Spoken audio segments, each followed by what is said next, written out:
Imagínate despertar a las 3 de la mañana con golpes violentos en tu puerta.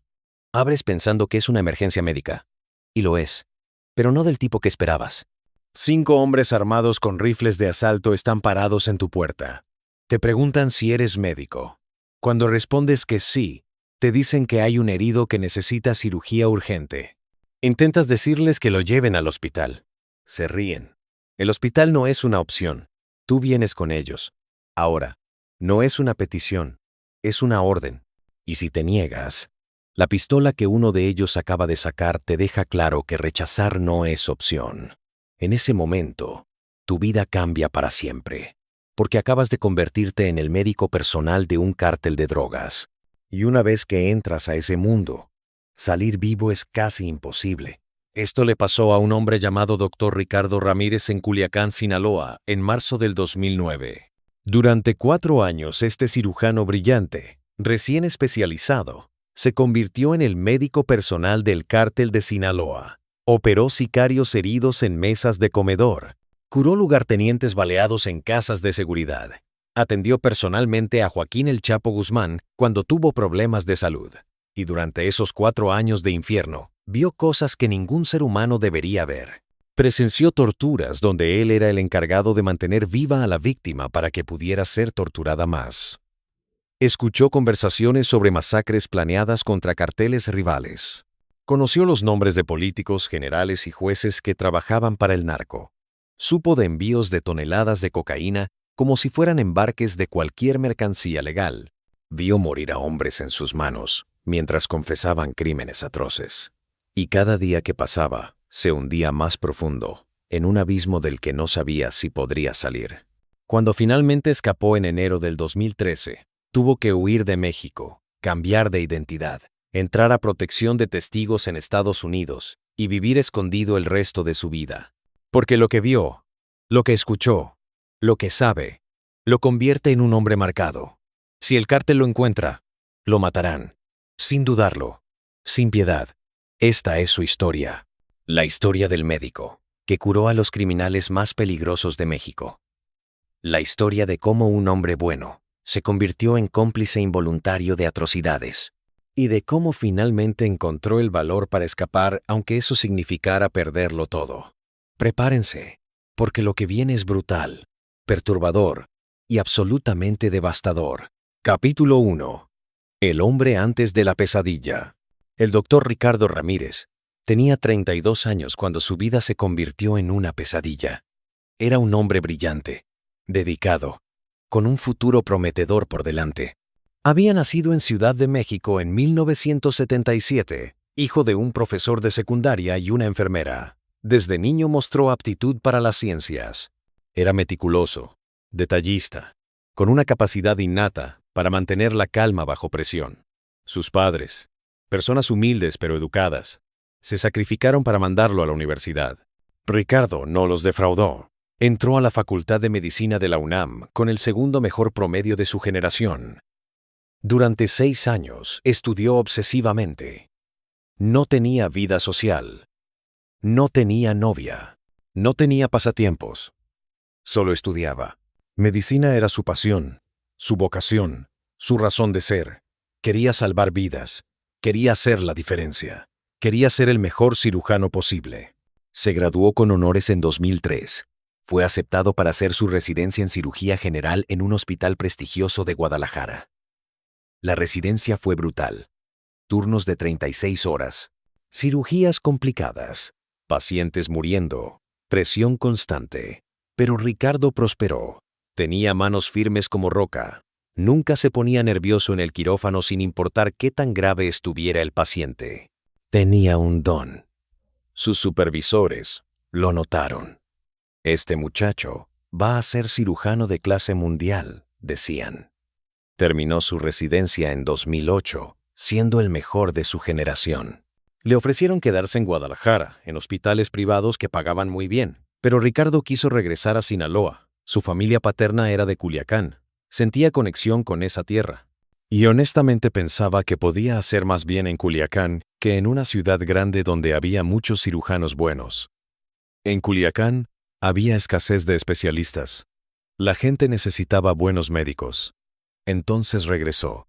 Abrió su consultorio privado en enero del 2009 en una zona de clase media de Culiacán. Un espacio pequeño pero bien equipado. Empezó a atender pacientes. Apendicitis, hernias, vesículas, cirugías menores. Nada dramático. También operaba en 2 hospitales privados de la ciudad. Rápidamente se ganó buena reputación. Era joven, pero extraordinariamente hábil. Los pacientes salían bien de sus cirugías. Las complicaciones eran raras. Empezó a hacerse nombre. En 2 meses ya tenía agenda llena. El futuro se veía brillante. Ricardo vivía solo en un departamento pequeño pero cómodo. No tenía familia en Culiacán. Sus padres seguían en Ciudad de México. No tenía esposa. Había tenido un par de novias durante la universidad, pero nada serio. Estaba casado con su trabajo. Su rutina era simple: consultorio de día, cirugías programadas algunas tardes, estudio constante por las noches para mantenerse actualizado. Los fines de semana a veces salía a correr. O leía. O veía películas. Una vida tranquila, ordenada, productiva. Una vida que estaba a punto de destruirse completamente. Capítulo 2. La noche que cambió todo. 15 de marzo. 2009. El domingo 15 de marzo del 2009, Ricardo había tenido un día largo. Había operado una apendicitis complicada en el hospital por la mañana. Después, atendió consultas en su consultorio hasta las 7 de la tarde. Llegó a su departamento exhausto. Se preparó algo de cenar. Pasta con atún. Simple. Se dio un baño largo para relajarse. Revisó unos artículos médicos en su laptop. A las 11 de la noche se fue a dormir. Apagó la luz. Cerró los ojos. Y se quedó dormido casi instantáneamente. Eran las 3:17 de la mañana cuando los golpes en la puerta lo despertaron. Al principio pensó que estaba soñando, pero los golpes continuaron. Fuertes, insistentes, violentos. Se levantó desorientado. Miró su celular.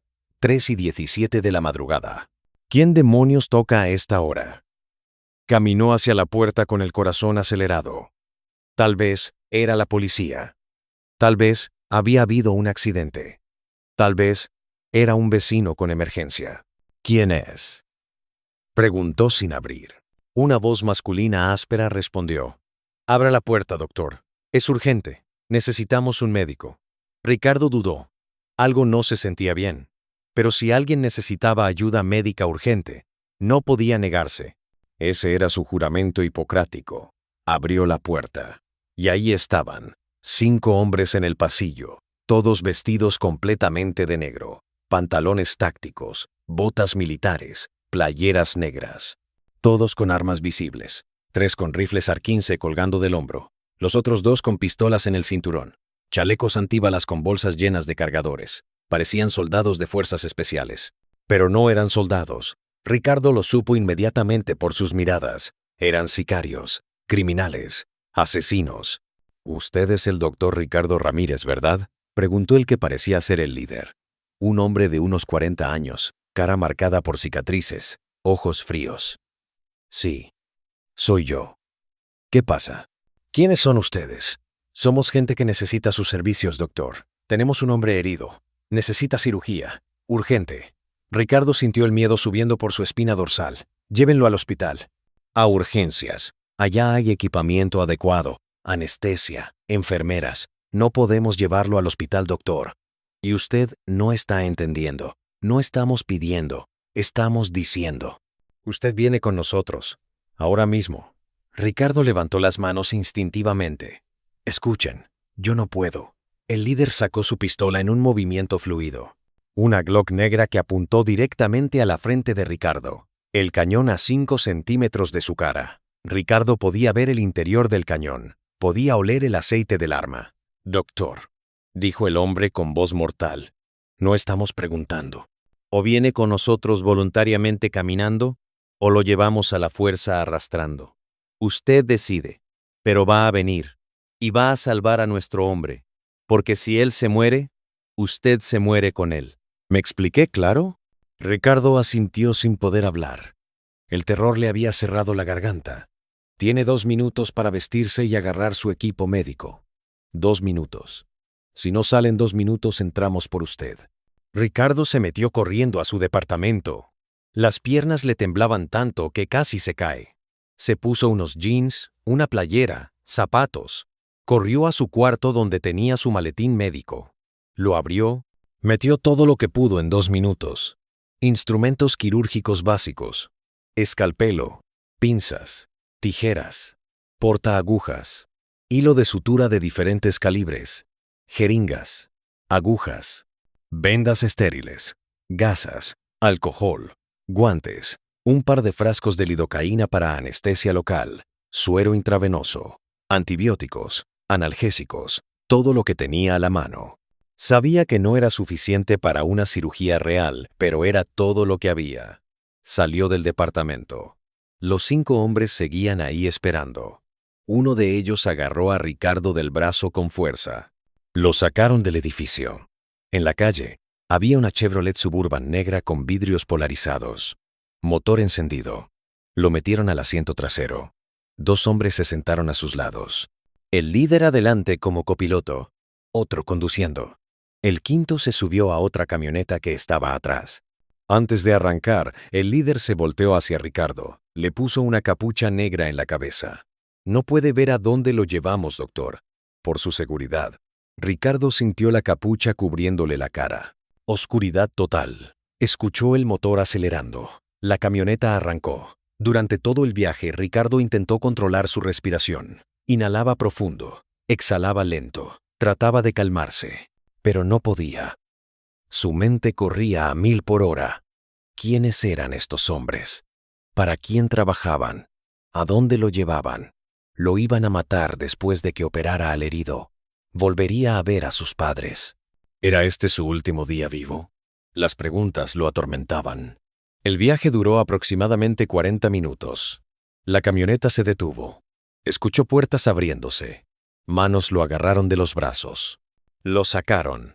Lo guiaron caminando. Escuchó una puerta abrirse. Lo metieron a un lugar. Finalmente le quitaron la capucha. Ricardo parpadeó ajustando sus ojos a la luz. Estaba en una sala.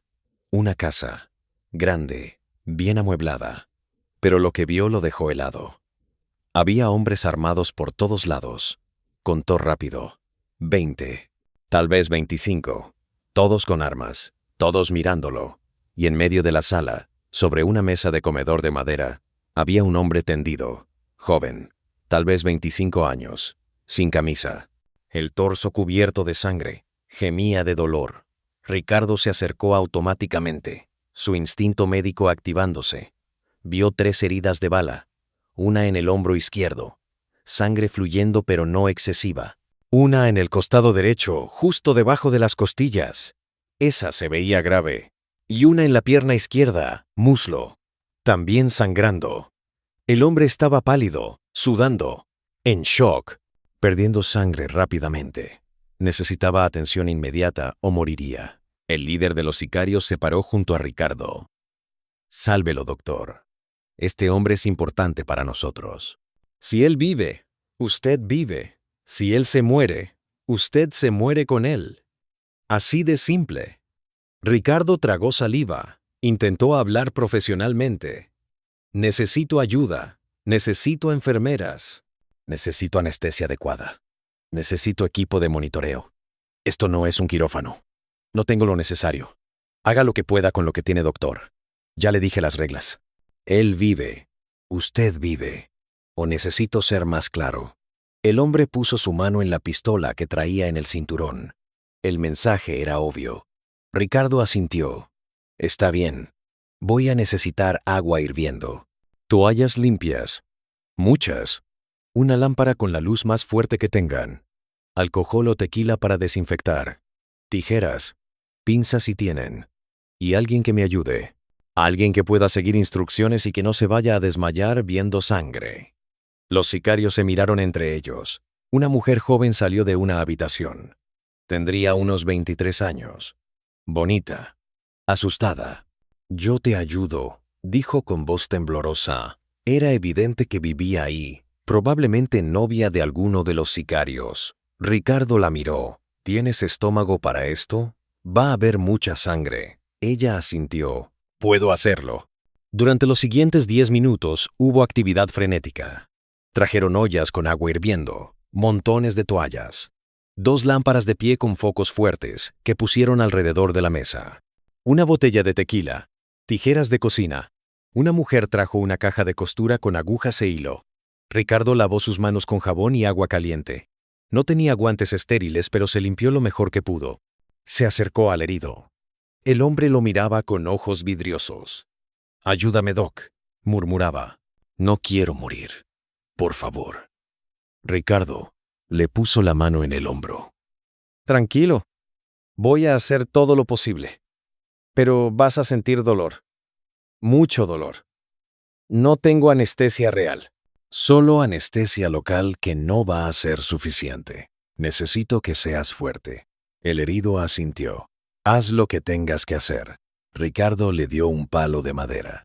«Muerde esto cuando duela». El herido lo tomó con manos temblorosas. Ricardo empezó por la herida del hombro. Era la más simple. La bala había entrado y salido limpiamente por el músculo deltoides. No había tocado hueso ni arteria principal, solo músculo dañado. Ricardo limpió la herida con tequila. El herido gritó mordiéndole el palo. 2 sicarios lo agarraron de los brazos para mantenerlo quieto. Ricardo inyectó lidocaína alrededor de la herida. Esperó 2 minutos a que hiciera efecto. Luego cosió. 10 puntos externos. Vendó. Listo. Una herida menos. La de la pierna era la siguiente. La bala había entrado por el muslo y había salido por el otro lado. Herida de entrada y salida limpias. El problema era que había cortado músculo y probablemente dañado algún vaso sanguíneo menor porque seguía sangrando. Ricardo limpió. Inyectó anestesia. Buscó el vaso sangrante con sus dedos dentro de la herida. El herido gritaba como animal. Ricardo encontró el vaso. Lo cauterizó con el escalpelo caliente al rojo sobre la llama de un encendedor. Técnica primitiva pero efectiva. El sangrado se detuvo. Cosió la entrada y la salida. 12 puntos en cada una. Vendó. Segunda herida manejada. Ahora venía la difícil. El balazo del costado. Ricardo examinó la entrada. La bala había entrado justo debajo de la última costilla del lado derecho. No había salida. La bala seguía adentro. Y por la ubicación, casi seguro había dañado órganos internos. Probablemente el hígado. Ricardo palpó el abdomen del herido. Estaba duro. Distendido. Señal de sangrado interno. Esto era muy malo. Sin quirófano real, sin equipo adecuado, sin banco de sangre para transfusión, este hombre probablemente moriría. Pero Ricardo tenía que intentarlo, porque si no lo intentaba, lo matarían ahí mismo. Miró a la mujer que lo ayudaba. «¿Cómo te llamas?» «Claudia». «Ok, Claudia. Esto va a ponerse feo. Cuando yo te diga, presionas donde te indique. Y si empiezas a sentir que te vas a desmayar, me dices antes». Ella asintió nerviosa. Ricardo vertió tequila sobre la herida del costado. El herido aulló. Sus gritos eran inhumanos. Los sicarios lo sujetaban con fuerza. Ricardo inyectó toda la lidocaína que le quedaba alrededor de la herida. No era suficiente para el tipo de cirugía que necesitaba hacer, pero era lo único que había. Tomó el escalpelo. «Dios, dame fuerza», murmuró, y empezó a abrir. Cortó la piel. Cortó el tejido subcutáneo. Cortó el músculo abdominal. El herido se retorcía gritando. Ricardo metió sus dedos en la cavidad abdominal explorando. Sintió sangre. Mucha. Estaba lleno de sangre. Señal de hemorragia activa. «Claudia, toallas. Necesito absorber esta sangre para poder ver». Claudia le pasaba toallas. Ricardo las metía empapando sangre. Las sacaba rojas. Metía otras. Así durante varios minutos hasta que pudo ver algo. Ahí estaba. El hígado. Tenía una laceración. Un corte de como 3 centímetros en el lóbulo derecho. De ahí venía el sangrado. Ricardo necesitaba coser eso. Pero coser un hígado desde adentro, sin las herramientas adecuadas, era casi imposible. El hígado es un órgano esponjoso. Los puntos no aguantan bien. Se rompen fácilmente. Pero no había opción. Ricardo tomó aguja e hilo de sutura. Metió sus manos hasta el fondo de la cavidad abdominal. Sus dedos tocaron el hígado sangrante. Con movimientos delicadísimos empezó a coser la laceración. Era como coser mantequilla. El hilo se rompía. Tenía que volver a empezar. Sudaba copiosamente. La tensión era insoportable. Si fallaba, el hombre moría. Y él moría con él. Tardó 2 horas. 2 horas infernales trabajando con sus manos dentro del cuerpo de un hombre que gritaba sin parar. Finalmente logró cerrar la laceración. Los puntos aguantaban. El sangrado se detuvo. O al menos disminuyó significativamente. Ricardo sacó sus manos. Estaban cubiertas de sangre hasta los codos. Claudia. Suero intravenoso. De mi maletín. Claudia trajo el suero. Ricardo instaló una línea IV en el brazo del herido. Empezó a pasar fluidos para compensar la sangre perdida. Luego cosió las capas abdominales. Músculo. Tejido subcutáneo. Piel. 43 puntos en total. Vendó todo el torso. Inyectó antibióticos intravenosos. Y finalmente se detuvo. Estaba empapado en sudor y sangre. Sus manos temblaban de agotamiento.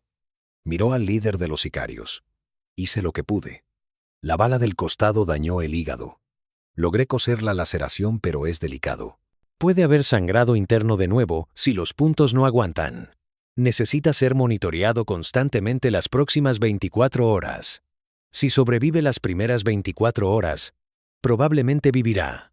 El líder asintió. Entonces se queda aquí, doctor. Va a monitorear a este hombre las próximas 24 horas. Si vive, lo llevamos de regreso a su casa. Si muere, ya sabe qué pasa. Ricardo asintió sintiéndose enfermo. No tenía opción. Se iba a quedar ahí vigilando si el hombre vivía o moría, porque su propia vida dependía de ello. Capítulo 3. Las primeras 24 horas de terror. Ricardo pasó las siguientes 24 horas en esa casa sin dormir. Le dieron un sillón donde sentarse junto a la mesa donde yacía el herido. Cada 30 minutos Ricardo checaba los signos vitales. Pulso. Presión arterial medida manualmente con un esfigmomanómetro que tenía en su maletín. Temperatura. El herido tenía fiebre. 38.5 grados. Normal después de trauma y cirugía. Le administró más antibióticos. Monitoreó el vendaje del abdomen buscando signos de sangrado nuevo. Durante las primeras 6 horas el vendaje se empapó de sangre. Ricardo lo cambió 3 veces, pero eventualmente el sangrado disminuyó. Después de 8 horas prácticamente se detuvo. Buena señal. Significaba que los puntos internos estaban aguantando. El hígado no se estaba desangrando.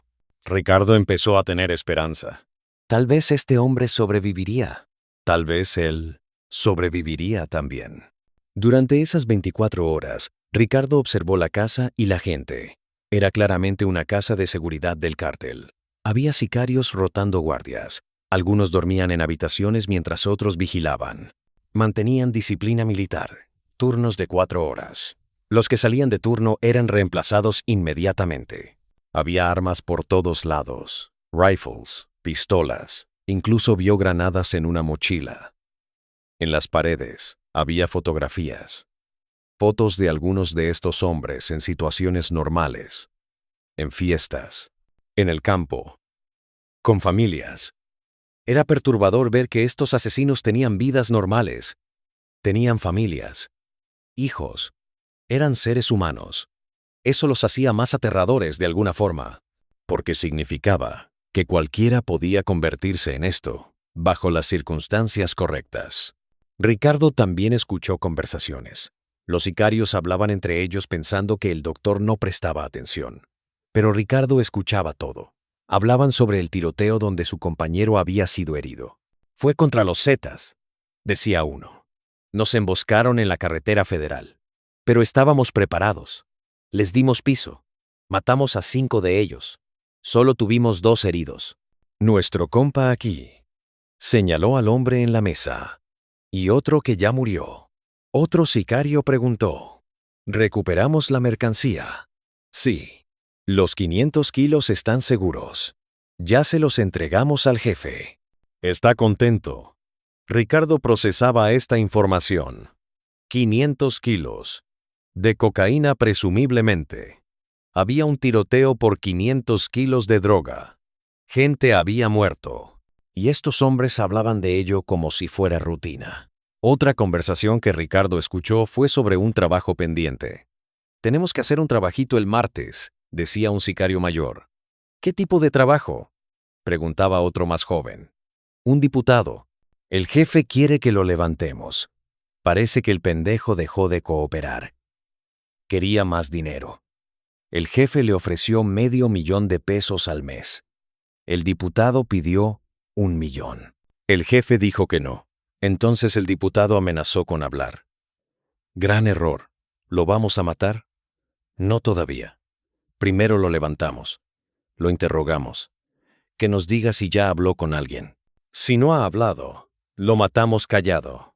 Si ya habló, lo torturamos para que nos diga con quién habló. Y después lo matamos. Ricardo escuchaba esto con horror creciente. Estaban planeando secuestrar y probablemente asesinar a un diputado. Y lo hablaban como si estuvieran planeando ir al supermercado. La frialdad era espantosa. A las 18 horas de la cirugía, el herido empezó a mejorar notablemente. La fiebre bajó. Recuperó color en su cara. Empezó a hablar coherentemente.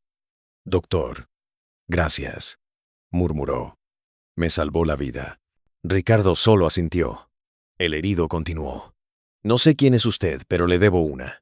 Si alguna vez necesita algo, pídaselo al jefe. Él sabrá cómo encontrarme. Voy a recordar que usted me salvó». Ricardo no quería que este sicario le debiera nada. No quería tener conexiones con esta gente. Pero no dijo nada. Solo siguió monitoreándolo. A las 24 horas el herido estaba estable. Todavía débil. Todavía con dolor. Pero fuera de peligro. Ricardo le dijo al líder de los sicarios. «Va a vivir. Necesita reposo. No puede hacer esfuerzo físico por lo menos un mes. El hígado necesita tiempo para sanar completamente. Pero va a sobrevivir». El líder sonrió por primera vez. «Buen trabajo, doctor. Muy buen trabajo. Ahora lo llevamos de regreso a su casa». Le pusieron la capucha otra vez. Lo metieron a la Suburban. Manejaron de regreso. Cuando llegaron a su departamento, eran las 4:30 de la tarde del lunes. Ricardo había estado desaparecido 26 horas. Antes de dejarlo bajar, el líder le dio un sobre. «Aquí hay $50,000, doctor. Por su buen trabajo». Ricardo tomó el sobre aturdido.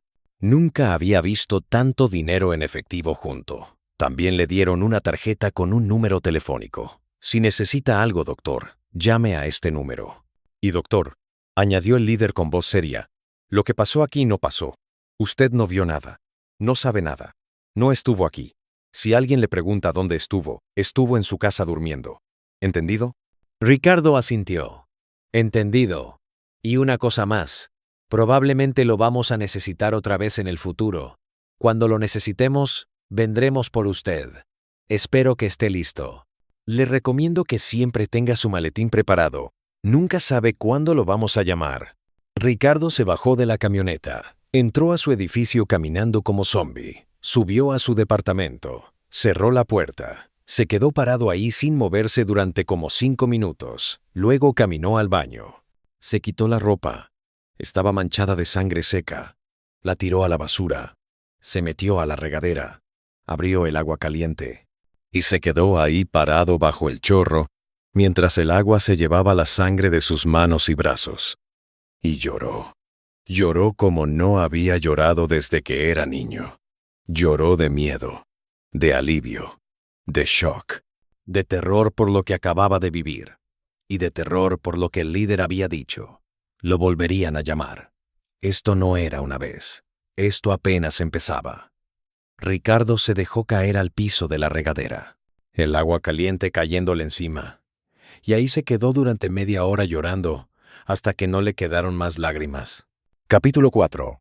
Los siguientes meses, abril-agosto 2009. Durante las siguientes 3 semanas, Ricardo vivió en estado de alerta constante. Cada vez que sonaba su teléfono sentía pánico. Cada vez que tocaban su puerta se le aceleraba el corazón. Esperaba que los sicarios regresaran en cualquier momento. Pero pasaron los días y no pasó nada. 1 semana, 2 semanas, 3 semanas. Ricardo empezó a pensar que tal vez había sido incidente único, que tal vez no lo volverían a llamar. Se equivocaba. El 8 de abril a las 11:15 de la noche tocaron su puerta. Ricardo supo inmediatamente quiénes eran. Abrió. Ahí estaban. Los mismos hombres. Doctor, lo necesitamos otra vez. Esta vez, no lo llevaron a casa remota. Lo llevaron a una casa en Culiacán mismo. Zona residencial de clase alta. Cuando entró, vio al herido. Hombre mayor, 40 y tantos años. 2 balazos. Uno en el brazo derecho que había destrozado el hueso del húmero. Otro en el abdomen bajo que había perforado el intestino. El de abdomen era crítico. Perforación intestinal significaba que contenido fecal estaba filtrándose a la cavidad abdominal. Si no se limpiaba y reparaba rápido, causaría sepsis. Y sepsis significa muerte. Ricardo trabajó durante 6 horas. Abrió el abdomen. Lo que vio lo asqueó. La cavidad estaba llena de heces líquidas mezcladas con sangre. Olor putrefacto. Tuvo que controlarse para no vomitar. Limpió todo meticulosamente. Encontró la perforación en el intestino delgado. Un agujero de como 1 centímetro de diámetro. Cortó la sección dañada del intestino. Reconectó los extremos sanos. Suturó la anastomosis. Lavó la cavidad abdominal con litros de suero estéril. Cerró. El brazo era más simple. El hueso estaba roto, pero la arteria principal estaba intacta. Realineó los fragmentos de hueso lo mejor que pudo. Entablilló. El hombre necesitaría cirugía ortopédica real después, pero por ahora estaba estabilizado. Sobrevivió. Ricardo cobró otros 50,000 pesos y supo que esto se estaba convirtiendo en patrón. 2 semanas después, lo llamaron de nuevo. Esta vez eran 3 heridos. Balacera grande. Los 3 con múltiples balazos. Ricardo trabajó 8 horas seguidas, salvando a los 3. Uno casi murió en la mesa, pero Ricardo logró reanimarlo con RCP. Cobró 100,000 pesos esa noche. En mayo lo llamaron 4 veces. En junio 5 veces. Se estaba convirtiendo en el cirujano de cabecera del cártel y empezó a notar cambios en sí mismo. Se estaba acostumbrando al horror. Las primeras veces que operaba sin anestesia adecuada, los gritos de los pacientes lo perturbaban profundamente. Ahora apenas los registraba. Trabajaba mecánicamente ignorando el sufrimiento. Se estaba desensibilizando. También estaba aprendiendo técnicas que ningún libro médico enseñaba. Cómo extraer balas alojadas profundamente usando solo sus dedos y pinzas básicas. Cómo coser órganos internos dañados con materiales inadecuados. Cómo improvisar cuando no había equipo apropiado. Se estaba convirtiendo en experto en medicina de trauma de guerra, pero a un costo terrible para su alma. En junio pasó algo importante. Lo llamaron no para emergencia, sino para chequeo médico rutinario. Lo llevaron a casa lujosa en las afueras de Culiacán. Grande. Seguridad extrema. Como 20 sicarios vigilando. Lo metieron a una habitación enorme. Había un hombre sentado en sillón de piel. Moreno. Estatura baja. Como 1,65 m. Bigote espeso. Vestido casual. Jeans. Camisa vaquera. Botas. Rodeado de guardaespaldas armados. El hombre lo miró y sonrió. Doctor Ramírez, qué gusto conocerlo finalmente. Me han dicho que es usted excelente en lo que hace. Ha salvado a varios de mis hombres. Le estoy muy agradecido. Ricardo no sabía qué decir. El hombre se levantó y extendió la mano. Soy Joaquín, pero puede llamarme como todos me llaman. El Chapo. Ricardo sintió que la sangre se le helaba. El Chapo Guzmán. Joaquín, el Chapo Guzmán. El narcotraficante más famoso de México. El hombre más buscado del país. El líder del cártel de Sinaloa. Ese era el hombre cuya mano estaba estrechando. Doctor Ramírez, continuó el Chapo volviendo a sentarse. Quiero que sepa que aprecio mucho su trabajo. Usted es un hombre con talento, y yo valoro el talento. Por eso he decidido que a partir de ahora usted va a ser mi médico personal. El médico del cártel. Cuando alguien del cártel necesite atención médica, usted la va a proporcionar. Y a cambio, yo lo voy a compensar muy bien. A partir de este mes, le vamos a depositar 100,000 pesos mensuales solo por estar disponible. Como retainer. Y cada vez que atienda a alguien, le pagamos aparte. ¿Le parece justo? Ricardo sabía que esto no era pregunta. Era notificación. Asintió. Me parece justo. Excelente. También quiero hacerme un chequeo. Hace tiempo que no veo a un médico. Asegúrese que todo esté bien. Ricardo procedió a examinar a El Chapo. Tomó presión arterial. 135/85. Ligeramente elevada pero no preocupante. Escuchó corazón con estetoscopio. Ritmo regular. Sin soplos. Escuchó pulmones. Limpios. Palpó abdomen. Normal. Revisó reflejos. Buenos. Para un hombre de 52 años que vivía bajo estrés extremo constante, El Chapo estaba en forma decente. «Está usted sano», dijo Ricardo. Presión un poco elevada pero nada alarmante. Le recomendaría reducir consumo de sal, hacer algo de ejercicio cardiovascular y tal vez tomar menos café si toma mucho. El Chapo se rió. Ejercicio. Doctor, con la vida que llevo, créame que hago suficiente ejercicio. Ando corriendo de los federales todo el tiempo. Eso cuenta, ¿no? Ricardo no supo si reírse. Se quedó serio. El Chapo dejó de sonreír también. Doctor, necesito que entienda claramente su posición ahora. Usted trabaja para mí. Eso significa varias cosas. Primero, cuando lo llame viene. No importa qué hora. No importa qué esté haciendo. Viene. Segundo, lo que vea aquí, lo que escuche, lo que sepa, nunca sale de aquí. Jamás. Si traiciona mi confianza, las consecuencias serán severas. No solo para usted, también para su familia. Sé que sus padres viven en Ciudad de México. Sé dónde. Entonces piense muy bien antes de considerar hablar con alguien. ¿Quedó claro? Muy claro, respondió Ricardo, sintiendo náusea. Perfecto. Ahora váyase a su casa, doctor, y esté listo. Lo vamos a necesitar seguido. Ricardo salió de esa casa sabiendo que acababa de vender su alma. Ya no era solo un médico ocasional que atendía emergencias. Era el médico personal del Chapo Guzmán. Estaba oficialmente trabajando para el cártel de drogas más poderoso de México. Y no había vuelta atrás. Capítulo 5. Lo que escuchó en las cirugías. Julio a diciembre 2009. Durante los siguientes meses, Ricardo atendió a docenas de hombres heridos y descubrió algo perturbador. Los pacientes bajo dolor extremo, algunos delirando por fiebre, hablaban, decían cosas, confesaban cosas, y Ricardo escuchaba. En julio operó a sicario joven que había sido baleado 3 veces en enfrentamiento con los Zetas en Nuevo Laredo. Mientras Ricardo extraía balas y cosía heridas, el sicario deliraba. «Matamos a 7. Murmuraba. Los emboscamos en la carretera. El jefe dijo que no dejáramos testigos. Entonces matamos a todos». Incluso los que se rindieron. Uno rogaba. Decía que tenía hijos. Le disparé en la cabeza de todos modos. Órdenes son órdenes. El sicario repetía esto una y otra vez. Ricardo operaba escuchando cada palabra. Este hombre había participado en masacre. Había ejecutado personas rendidas a sangre fría. Y ahora Ricardo lo estaba salvando. Salvando para que pudiera matar de nuevo. La ironía era terrible. En agosto, Ricardo atendió al lugarteniente importante, que había sobrevivido intento de asesinato. 3 balazos. Uno en el pecho que había colapsado pulmón. Ricardo tuvo que insertar tubo torácico para drenar aire y sangre de la cavidad pleural. Procedimiento doloroso.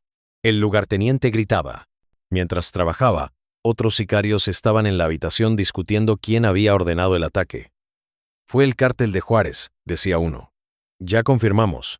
Quieren quitarnos Chihuahua. El jefe ya ordenó respuesta.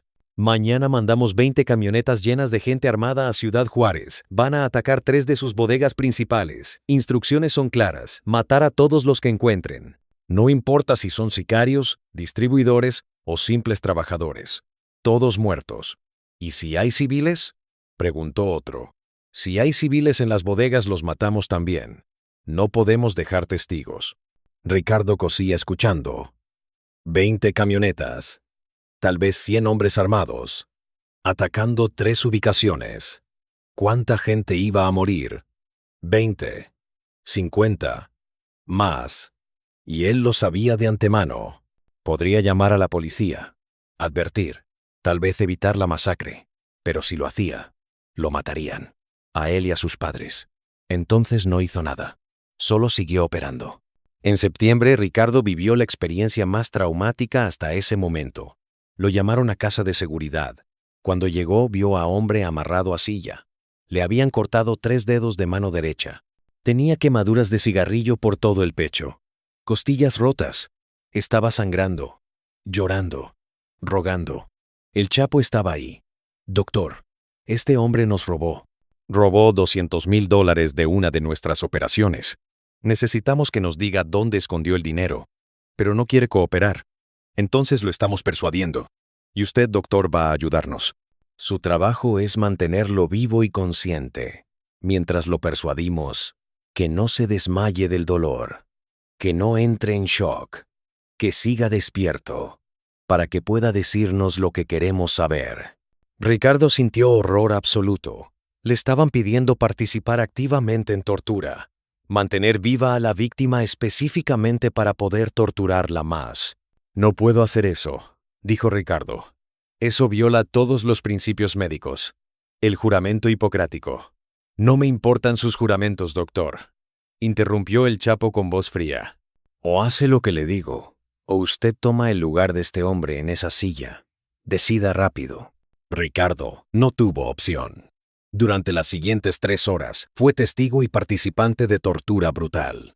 Los sicarios cortaron más dedos, rompieron más costillas con martillo, aplicaron corriente eléctrica a genitales, y Ricardo trabajaba manteniéndolo vivo. Le ponía sueros intravenosos para prevenir shock hipovolémico. Le inyectaba adrenalina cuando perdía conciencia para reanimarlo. Era antinatural. Era contra todo lo que había aprendido. Era usar sus conocimientos médicos para el mal en lugar del bien. Finalmente el hombre confesó. Dijo dónde estaba el dinero escondido. Enviaron a 2 sicarios a verificar. Regresaron hora después confirmando. El Chapo asintió satisfecho. Bien, mátenlo. Un sicario sacó pistola y le disparó en la cabeza. El cuerpo se desplomó arrastrando la silla. Sangre y sesos salpicaron el piso. El Chapo se volteó hacia Ricardo. Gracias por su ayuda, doctor. Buen trabajo. Y se fue como si nada. Ricardo se quedó parado mirando el cadáver. Temblaba incontrolablemente. Sentía que iba a vomitar. Salió corriendo de la casa. Afuera vomitó violentamente. Uno de los sicarios se rió. Se acostumbrará, doctor. Todos lo hacemos. Pero Ricardo sabía que no quería acostumbrarse. No quería que esto se volviera normal. Porque si se volvía normal, significaba que había perdido su humanidad completamente. Esa noche no durmió. Cerró los ojos y veía al hombre amarrado siendo torturado. Escuchaba los gritos. Veía su propia mano inyectando adrenalina para mantenerlo consciente y sufriendo. Era cómplice. Era torturador. Ya no era médico sanador. Era médico de tortura. ¿Qué le había pasado? ¿Cómo había llegado a esto? En octubre, Ricardo atendió a sicario muy joven, 19 años, balazo en estómago, herida grave. Ricardo operó, pero el daño era extenso. La bala había destrozado estómago y cortado arteria aorta abdominal. Demasiado daño. Imposible reparar sin quirófano real y equipo adecuado.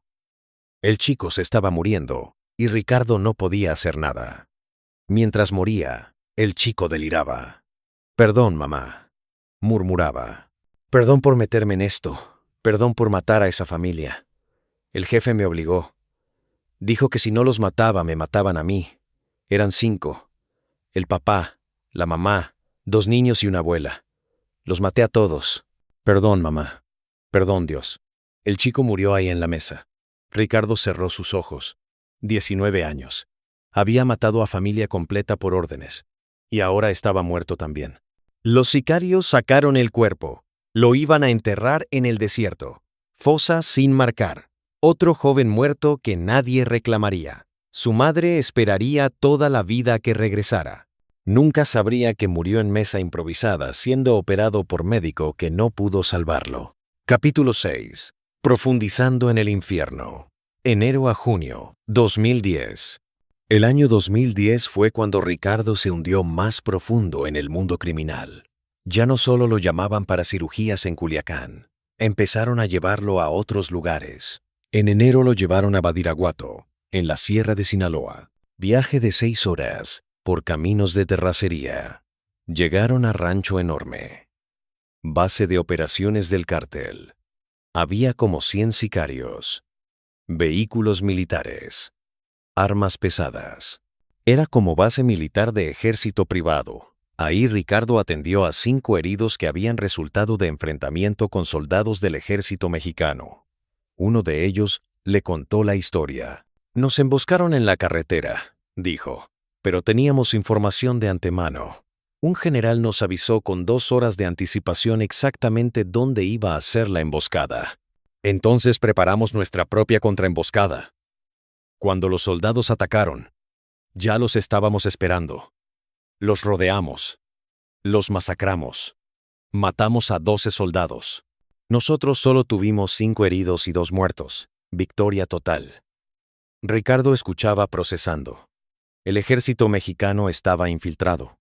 Generales pasaban información al cártel. Soldados morían porque sus propios superiores los traicionaban. La corrupción era total. En febrero, Ricardo vivió experiencia que casi lo mata. Lo metieron a avioneta pequeña. No le dijeron a dónde iban. Volaron 3 horas hacia el sur. Aterrizaron en pista clandestina en medio de selva. Colombia. Lo habían llevado a Colombia. Había hombre importante herido. Líder de cartel colombiano, proveedor de cocaína para el Chapo. Había sobrevivido intento de asesinato. Balazo en pecho. Neumotórax tensional. Si no se trataba, inmediatamente moriría asfixiado. Ricardo insertó tubo torácico ahí mismo sin anestesia. El hombre gritó como demonio. Pero funcionó. El pulmón se reexpandió. El hombre respiró. Sobrevivió. El líder colombiano estaba agradecido. Doctor, me salvó la vida. Le debo una. Pídale lo que quiera a Joaquín y se lo dará. Ricardo solo quería regresar vivo a México. El viaje de regreso en la avioneta fue aterrador. Tormenta eléctrica. Turbulencia severa. Ricardo pensó que iban a morir estrellados. Pero llegaron. Cuando pisó tierra mexicana, juró nunca volver a subirse a avioneta del cártel. En marzo, Ricardo presenció algo que casi lo quiebra. Lo llamaron a casa donde había habido situación. Llegó y vio 3 hombres muertos en el piso, y 4.º hombre vivo sentado en silla con 2 balazos. El Chapo estaba ahí, explicó. Doctor, estos 4 hombres me traicionaron. Vendieron información a federales. Por su culpa perdimos embarque de 2 toneladas de coca. 30 millones de pesos. A 3 ya los ejecuté. Este 4.º lo necesito vivo un rato más. Va a llamar a su familia, les va a decir adiós y luego lo mato. Pero necesito que esté lo suficientemente estable para hacer la llamada sin desmayarse. Ricardo atendió al hombre. Lo estabilizó. El hombre llamó a su esposa llorando. Amor, perdóname. Cometí errores. Te amo. Cuida a nuestros hijos. Diles que los amo. La esposa gritaba por teléfono preguntando qué pasaba. El hombre colgó. El Chapo le disparó en la cabeza. Ricardo cerró los ojos. Era como la 10ª ejecución que presenciaba. En abril, Ricardo fue llevado a Tijuana. Enfrentamiento masivo entre cártel de Sinaloa y restos de Arellano Félix. Resultado, 15 heridos del cártel de Sinaloa. Ricardo trabajó 18 horas continuas atendiendo a todos. Fue como MASH. Medicina de guerra. Hombres sangrando esperando turno. Algunos muriendo mientras esperaban. Ricardo operaba uno tras otro casi sin descanso. Salvó a 11. 4 murieron. Mientras trabajaba escuchaba sicarios discutiendo el enfrentamiento. Matamos como a 20 de ellos, decía uno orgullosamente. Les dimos lección. Tijuana es nuestra hora. Pero también cayeron 4 civiles. Uno era niño. Iba pasando en carro con su familia. Bala perdida. ¿Qué vamos a hacer con eso?, preguntó otro. Nada, respondió el primero. El jefe ya pagó a políticos locales. Van a decir que fue fuego cruzado. Accidente. Nadie nos toca. Ricardo escuchaba operando. Niño muerto. Daño colateral. Y nadie iba a pagar por ello. En mayo el Chapo empezó a llamar a Ricardo para asuntos personales. No solo emergencias. Una vez por dolor de estómago. Gastritis por estrés. Otra vez por insomnio. No puedo dormir, doctor, le decía el Chapo. Mi mente nunca para, siempre pensando en el negocio, en quién me va a traicionar, en cuándo van a venir por mí. Es agotador. Ricardo le recetó pastillas, pero también se atrevió a decir, tal vez el problema es la vida que lleva. Si cambiara de estilo de vida, tal vez podría dormir. El Chapo lo miró largo rato, luego se rió. Doctor, no puedo cambiar. Nací para esto. Voy a morir en esto. Pero aprecio la honestidad. Por eso me cae bien. No me tiene miedo de decirme verdades. Eso es raro. La mayoría solo me dice lo que quiero escuchar. En junio Ricardo presenció reunión importante. Lo llamaron porque el Mayo Zambada se había sentido mal. Dolor de pecho. Ricardo lo revisó. Era solo ansiedad, no infarto. Pero mientras examinaba a El Mayo, escuchó conversación entre él y el Chapo que nunca olvidaría. Compadre, decía El Mayo, necesitamos hablar sobre los Zetas. Se están poniendo muy agresivos. Están decapitando gente, dejando cuerpos en calles. Eso trae demasiada atención de gobierno y medios. Nos afecta a todos. El Chapo asintió. Tienes razón. Son animales sin código. Nosotros matamos cuando es necesario para el negocio. Ellos matan por placer. Hay que eliminarlos. ¿Cómo?, preguntó el Mayo. Guerra total, respondió el Chapo. 1000 hombres, equipados con lo mejor. Y limpiamos todo el noreste. Los sacamos de Tamaulipas, Nuevo León, Veracruz. Guerra total. Va a morir mucha gente, compadre. Lo sé. Pero es necesario. Ricardo escuchaba mientras fingía concentrarse en revisar a El Mayo. Acababan de decidir empezar guerra que mataría a cientos, tal vez miles. Y lo hablaban como si planearan campaña publicitaria. Capítulo 7. Testigo de corrupción total. Julio a diciembre, 2010. En julio, Ricardo tuvo que atender al mismo Chapo. Se había cortado la mano en accidente. Nada grave. Corte profundo que necesitaba puntos. Mientras Ricardo cosía la mano, el Chapo hablaba por teléfono. Sí, confirma el envío. 5 toneladas. Van en 3 tráileres separados. Túneles 1, 3 y 5 están listos. Cruzan mañana en la madrugada. Ya tenemos comprador esperando en Los Ángeles. Van a pagar $200 millones. Ricardo cosía la mano del hombre que acababa de ordenar tráfico de 5 toneladas de cocaína que generarían $200 millones.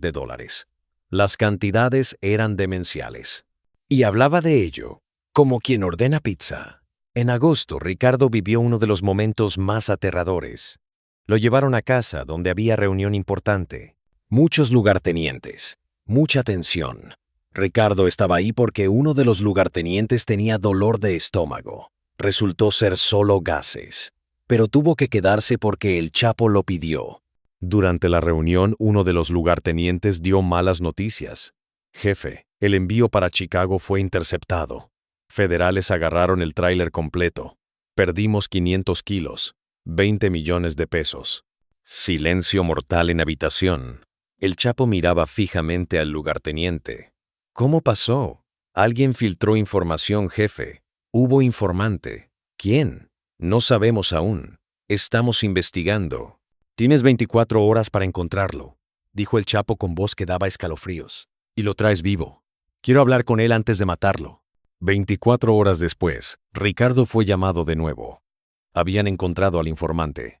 Era sicario del mismo cártel que se había vendido a federales por 100,000 pesos. Lo tenían en bodega. Cuando Ricardo llegó, vio escena de pesadilla. El hombre estaba amarrado. Le habían cortado todos los dedos de ambas manos. Le habían sacado un ojo, le habían quemado plantas de pies con soplete. Estaba semiconsciente. El Chapo estaba ahí. Doctor, manténgalo vivo. Todavía no termino con él. Ricardo, con manos temblorosas, obedeció. Durante siguientes 4 horas el hombre fue torturado metódicamente. Ricardo lo mantenía vivo administrando fluidos y medicamentos. Era pesadilla que no terminaba nunca. Finalmente el hombre confesó todo. Nombres de contactos federales, cantidades que le pagaron, información que había vendido. El Chapo escuchó todo. Luego ordenó ejecutarlo. Le dispararon en la nuca. Ricardo salió de esa bodega y vomitó durante 10 minutos. Luego lloró. Estaba completamente quebrado. Esa noche contempló seriamente suicidarse. No podía seguir viviendo así, siendo cómplice de estas atrocidades. Pero no tuvo valor para hacerlo. Entonces, siguió adelante, muriendo por dentro, un poco más cada día. En septiembre, Ricardo empezó a planear seriamente su escape. No podía seguir así. Tenía que salirse. ¿Pero cómo? No podía simplemente renunciar. Sospecharían que iba a hablar y lo matarían. Necesitaba plan elaborado. Empezó a investigar discretamente. Programas de protección de testigos. Organizaciones que ayudaban a personas queriendo salirse del narco. Rutas de escape. Llegó a conclusión. Tenía que salir de México completamente. Irse a Estados Unidos. Pedir asilo. Entrar a protección de testigos. Era arriesgado, pero era su única opción. En octubre, Ricardo presenció conversación que confirmó nivel de corrupción. El Chapo estaba reunido con hombres en trajes finos, políticos. Ricardo tuvo que esperar en habitación contigua porque uno de los políticos tenía diabetes y necesitaba chequeo de azúcar en sangre. Las paredes eran delgadas. Ricardo escuchaba todo. «Gobernador», decía el Chapo, «el operativo que planean para el próximo mes no puede tocar nuestras operaciones. Necesito garantías». El gobernador respondía, «Don Joaquín, le aseguro que el operativo es solo para mostrar resultados. Vamos a golpear al cartel de Juárez, sus bodegas, sus distribuidores. A ustedes no los tocamos». «¿Cuánto necesita para asegurar eso?» $2 millones este mes. Y 3 para los comandantes que van a dirigir el operativo. «Hecho. Les mando el dinero mañana». Ricardo no podía creer lo que escuchaba. El gobernador de un estado completo negociando directamente con el Chapo, recibiendo millones en sobornos. El sistema estaba podrido hasta el tope. En noviembre, Ricardo tuvo que atender al político que había estado en la reunión. Se había caído y cortado la cabeza. Necesitaba puntos. Mientras Ricardo lo cosía, el político hablaba con el Chapo. «Don Joaquín, sobre el tema del presidente. Ya tengo confirmación. Está dispuesto a cooperar. Necesita que la violencia disminuya en su estado. No quiere cuerpos en calles. Si ustedes mantienen perfil bajo, él asegurará que operativos federales se enfoquen en otros cárteles, no en ustedes». «¿Y el costo?», preguntaba el Chapo. $10 millones por trimestre. «Acepto. Dígale que mañana envío primer pago». Ricardo terminaba de coser escuchando esto. El presidente de México, trabajando con el narco, recibiendo $10 millones trimestrales, 40 millones al año. México estaba perdido. En diciembre, Ricardo finalmente decidió. Se iba en enero. Había planeado todo. Inventaría emergencia familiar. Iría a Ciudad de México supuestamente a visitar a madre enferma. Pero en lugar de regresar, volaría a Tijuana. Cruzaría a Estados Unidos. Se entregaría a DEA. Contaría todo. Era arriesgado, pero ya no podía más. Cada día moría un poco más por dentro. Tenía que salir o terminaría suicidándose. Pero antes de poder ejecutar su plan, pasó algo que aceleró todo. Algo tan terrible que no le dejó opción. Tenía que irse inmediatamente. Capítulo 8. El punto final. Enero 2011. El 14 de enero del 2011 a las 2:15 de la mañana, sonó el teléfono de Ricardo. Lo necesitaban urgentemente. Llegó a la casa y vio escena que lo destrozó completamente. Había 6 hombres heridos. Eso era normal. Lo que no era normal eran los 2 niños. Niños. Un niño como de 12 años con balazo en brazo. Otro de 8 años con balazo en abdomen. Ricardo se quedó paralizado. ¿Qué pasó aquí? ¿Por qué hay niños heridos? Un sicario explicó sin emoción. Hubo error. Atacamos casa equivocada. Pensábamos que era casa de los Zetas. Resultó ser familia normal. Matamos al padre y a la madre en el tiroteo. Los niños recibieron balazos. Los trajimos para que los salves. No podemos dejarlos morir. Eso traería demasiada atención de medios y autoridades. Ricardo sintió furia como nunca había sentido. Ustedes mataron a los padres de estos niños, ¿y ahora quieren que yo los salve? ¿Para qué? ¿Para que crezcan huérfanos sabiendo que los asesinos de sus padres fueron los que bondadosamente los salvaron? Esto es demencial. El sicario sacó pistola. Doctor, usted no está aquí para opinar moralmente. Está aquí para hacer su trabajo. Salve a esos niños. Ahora, o se une a los padres muertos. Ricardo, con lágrimas de rabia, atendió a los niños. El de 12 no estaba grave. Balazo había atravesado músculo del brazo limpiamente. El de 8 era crítico. Balazo en abdomen había perforado intestino. Si no se operaba inmediatamente, moriría de peritonitis. Ricardo trabajó 4 horas, salvando al niño de 8 años. Fue cirugía más difícil emocionalmente de su vida. Este niño inocente acababa de presenciar asesinato de sus padres. Había recibido balazo y ahora estaba siendo operado en mesa sucia por médico cómplice de los asesinos de sus padres.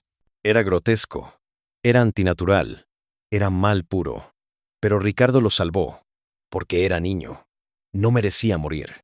Cuando terminó preguntó, ¿qué van a hacer con ellos ahora? Los vamos a dejar en hospital, respondió sicario. Vamos a decir que los encontramos así en la calle. Que no sabemos qué pasó. Van a terminar con servicios sociales. Eventualmente los adoptarán. Ustedes los dejaron huérfanos, dijo Ricardo.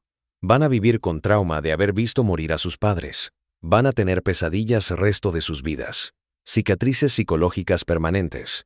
Daños colaterales, respondió sicario, encogiéndose de hombros. Pasan.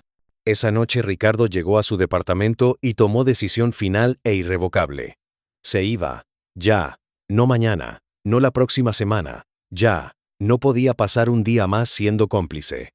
Había cruzado todas las líneas posibles. Había participado en torturas. Había salvado asesinos. Había presenciado ejecuciones. Pero esto era diferente. Niños inocentes huérfanos por error del cártel. Y él había sido parte del encubrimiento salvándolos para que el cártel evitara atención mediática. Era demasiado. Era la gota que derramó el vaso. Ricardo empacó maleta pequeña esa misma noche. Sacó dinero del banco al día siguiente. Compró boleto de avión a Tijuana. Y 3 días después, el 17 de enero, sin decirle a nadie, tomó el vuelo. De Tijuana cruzó caminando a San Diego. Y fue directamente a oficinas de DEA. Capítulo 9. La confesión y el precio de la libertad. En la oficina de DEA, Ricardo esperó 6 horas. Finalmente lo atendió agente. Soy médico, dijo Ricardo. Durante casi 2 años trabajé para Joaquín El Chapo Guzmán. Curé a sus sicarios. Atendí a él personalmente. Presencié torturas, ejecuciones, reuniones con políticos corruptos. Sé nombres, sé ubicaciones, sé rutas de tráfico, sé cómo lavan dinero, sé todo. Y quiero contarlo todo. Pero necesito protección. El agente lo miró escépticamente. ¿Puede probarlo? Ricardo sacó su teléfono. Tengo fotos de heridos que operé. Tengo grabaciones de audio que hice secretamente en algunas reuniones. Tengo números telefónicos de operadores del cártel. Tengo direcciones de casas de seguridad. Tengo lista de políticos corruptos que presencié recibiendo dinero. Tengo nombres de militares en la nómina. Tengo documentación de todo. El agente se enderezó en su silla. Interesante. Espere aquí. Lo que siguió fueron semanas de interrogatorios intensivos. Ricardo les contó absolutamente todo. Nombres de lugartenientes, estructuras jerárquicas, métodos de comunicación, rutas de tráfico desde Colombia a México a Estados Unidos, ubicaciones de laboratorios de metanfetamina en Sinaloa, nombres de políticos, 2 gobernadores, 3 senadores, docenas de diputados, nombres de militares, 4 generales, múltiples comandantes, nombres de policías federales de alto rango, jueces, fiscales. Todo el sistema corrupto expuesto. La información era oro puro para DEA. Resultó en múltiples operativos. Arrestos de políticos que causaron escándalo nacional. Decomiso de toneladas de droga. Cierre de rutas importantes. Fue golpe significativo al cártel de Sinaloa. Y todo gracias al testimonio de médico que había estado adentro. A cambio, metieron a Ricardo en programa de protección de testigos. Le dieron nueva identidad, nuevo nombre, nuevo pasado fabricado, nueva vida. Lo reubicaron a ciudad no revelada en Estados Unidos. Le consiguieron trabajo en hospital bajo identidad falsa. Le dieron documentos perfectamente falsificados. Licencia médica bajo nuevo nombre. Historial académico inventado pero verificable. Era como nacer de nuevo. Ricardo Ramírez, médico mexicano, murió. Nació otra persona. Alguien sin pasado, sin conexiones, sin historia. Un fantasma. Pero esta nueva vida vino con precio alto. Ricardo nunca pudo contactar a sus padres de nuevo. Ellos todavía creen que su hijo desapareció en enero del 2011, probablemente secuestrado y asesinado por narcos. No saben que está vivo. No pueden saber. Porque si el cártel de Sinaloa descubre que está vivo y en protección de testigos, irían tras sus padres para presionarlo. Entonces Ricardo tuvo que dejar que sus padres creyeran que estaba muerto. El dolor de eso es indescriptible. Cada día piensa en ellos. Cada día quiere llamarlos, decirles que está bien, que está vivo. Pero no puede. Nunca podrá. Es el precio de su libertad. También vive con miedo constante. El cártel de Sinaloa tiene brazos largos, tienen operaciones en Estados Unidos, tienen contactos, tienen recursos. Si algún día lo encuentran, lo matarán, sin dudarlo. Entonces Ricardo vive en paranoia perpetua. Cada persona nueva que conoce la investiga exhaustivamente. Cada situación inusual lo pone en alerta máxima. Cada ruido extraño en la noche lo despierta. Duerme con pistola bajo la almohada. Cambia sus rutinas constantemente. Nunca va a los mismos lugares 2 días seguidos. Es vida de fugitivo, aunque técnicamente no es fugitivo. Es testigo protegido, pero para él se siente igual. Capítulo 10. Viviendo con las consecuencias. 2011 a hoy. Hoy, en 2024, Ricardo tiene 47 años. Vive en algún lugar de Estados Unidos. Trabaja como cirujano en hospital bajo su identidad falsa. Es bueno en su trabajo. Los colegas lo respetan. Los pacientes lo aprecian.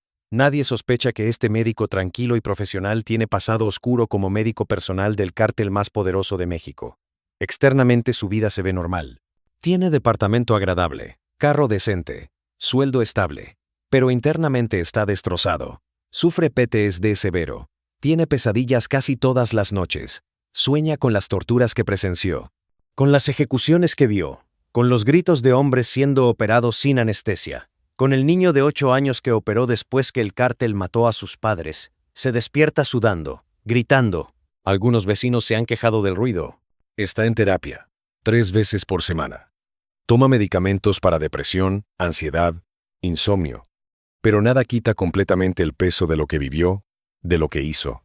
Porque, aunque fue obligado, aunque no tuvo opción, sigue siendo cómplice. Ayudó a torturadores manteniendo vivas a sus víctimas. Salvó sicarios que después mataron gente inocente. Presenció crímenes y no los detuvo. Moralmente es culpable. Y vive con esa culpa todos los días. Algunos días la culpa es tan intensa que no puede levantarse de la cama. Llama enfermo al trabajo. Se queda acostado mirando el techo, pensando en todas las víctimas, en todas las familias destruidas por el cártel al que sirvió, en toda la sangre derramada, y se pregunta si su testimonio a DEA fue suficiente redención. Arrestaron a algunos políticos, decomisaron alguna droga, pero el cártel de Sinaloa sigue operando, sigue matando, sigue traficando toneladas. ¿Realmente cambió algo?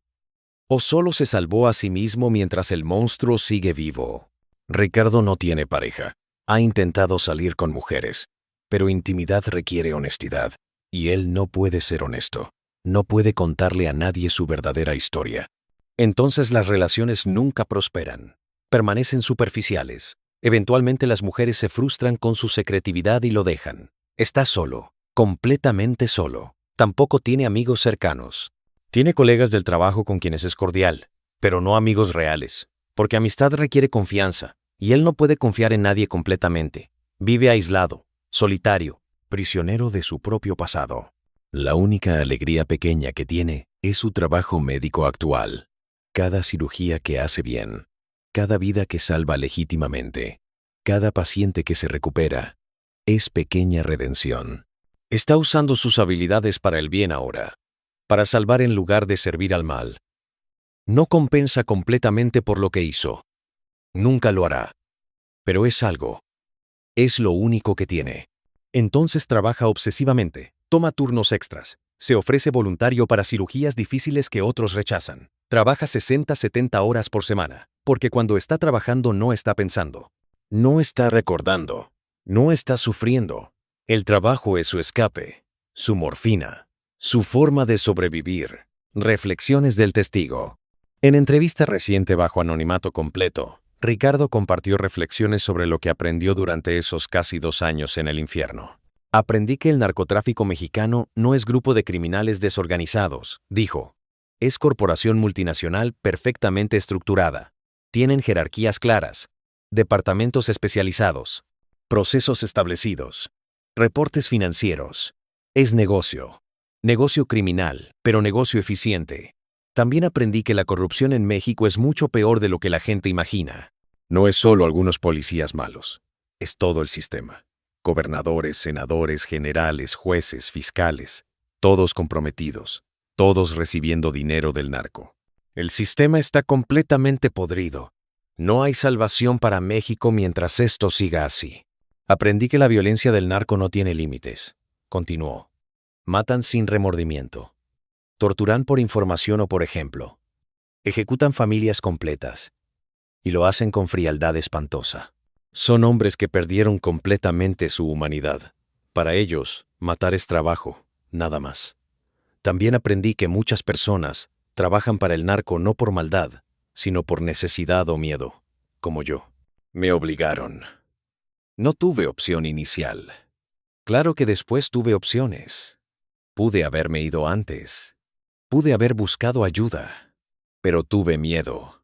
Y ese miedo me mantuvo atrapado casi 2 años.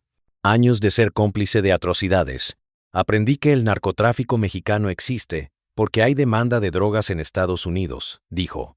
Mientras estadounidenses sigan consumiendo, cárteles mexicanos seguirán produciendo y transportando. Es economía básica. Oferta y demanda. Y la guerra contra las drogas es fracaso total. Solo genera más violencia, más corrupción, más muerte. La solución real sería legalización y tratamiento. Pero eso nunca pasará porque hay demasiados intereses creados en mantener status quo. Y finalmente aprendí que México ya perdió la guerra. El narco ganó. Controlan territorios, controlan gobiernos locales, controlan economías regionales, son más poderosos que el Estado en muchas áreas. ¿Cómo los derrotas cuando tienen más dinero que el gobierno? ¿Cuando pagan mejor? ¿Cuando ofrecen más? No puedes. Ya perdimos. Cuando se le preguntó qué mensaje daría a otros profesionistas que pudieran encontrarse en situación similar, Ricardo fue enfático.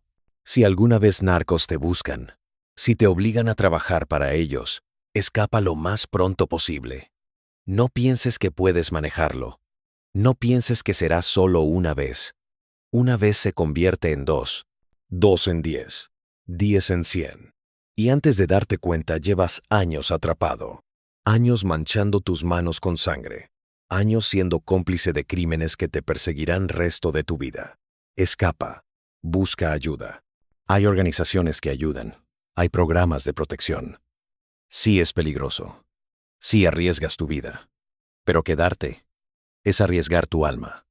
Y te aseguro que perder tu alma es peor que perder tu vida. Yo viví casi 2 años en ese infierno, continuó. Y aunque escapé, aunque sobreviví, dejé partes de mí ahí. Partes que nunca recuperaré. Mi inocencia, mi paz mental, mi capacidad de confiar, mi capacidad de dormir sin pesadillas. Mi relación con mis padres. Todo eso quedó en esas casas de seguridad donde operaba sicarios. No valió la pena. El dinero que gané no valió la pena. Los 50,000, 100,000, 200,000 pesos que recibí. Toda esa riqueza temporal No valió el precio que pagué. Y sigo pagando. Todos los días. Finalmente, cuando se le preguntó si se arrepentía de haber escapado y testificado, Ricardo respondió sin dudar. No me arrepiento de escapar y testificar. Fue lo correcto. Debí haberlo hecho antes. Cada día adicional que pasé trabajando para ellos fue día adicional de ser cómplice. Pero al final lo hice. Hablé. Di información que ayudó a golpear sus operaciones. No fue suficiente para destruir el cártel. Siguen operando. Siguen matando. Pero al menos yo ya no soy parte. Al menos mis manos ya no están manchándose con nueva sangre. Las cicatrices quedan. Las pesadillas permanecen. La culpa nunca se va. Pero no sigo contribuyendo al mal. Eso tiene que contar para algo.